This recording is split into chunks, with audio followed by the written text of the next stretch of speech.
respect for human rights, the chances that that stability holds and peace will achieve are very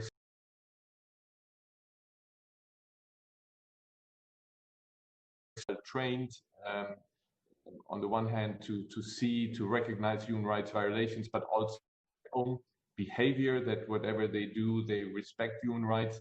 And then, of course, in the fulfillment of their task, that they look at the respect for human rights, that they protect civilians, they see to it that the country, the government, in the armed groups, whatever in the country, in the area where they are operating, that all those respect human rights. So for us, as I said, this is important.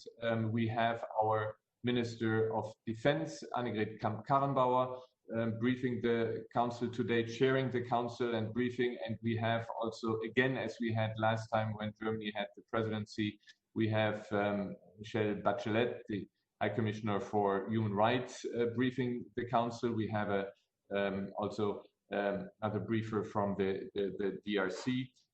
Last year, you may remember, in April, we also had our defense minister, also a woman, who has since then become president of the European Commission, briefed the Security Council on, or chaired the Security Council on peacekeeping and women. So for us, it's very important. As I said, we have a comprehensive view of security.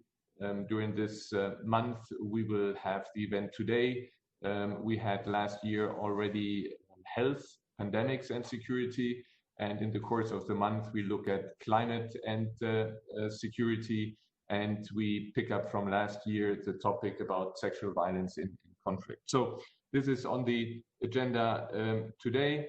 And then later in the afternoon, we'll have a session of the Security Council where we'll announce the result of the vote on the cross-border mechanism, on the question of the cross-border openings for humanitarian aid to go into the north of Syria, where we have millions of people suffering, in need of the humanitarian aid, a situation which potentially is aggravated by COVID-19. So that's from me today. As I said, first time we try this, and we have to run to be in time in the Security Council, but I have time for a couple of questions.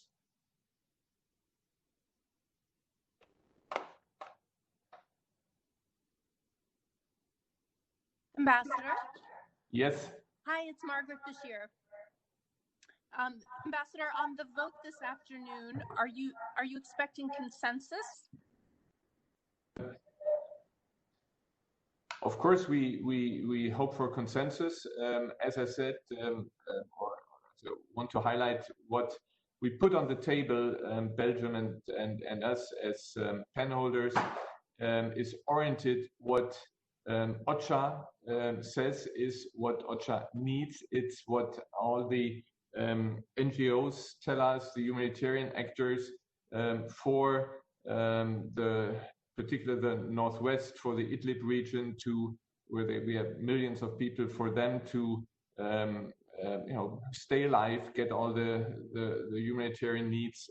We need this crossing points, and we can only appeal to everybody to be directed by the humanitarian needs of the population. So we expect that everybody agrees to something which is rational, which is something that is oriented at the needs of the population.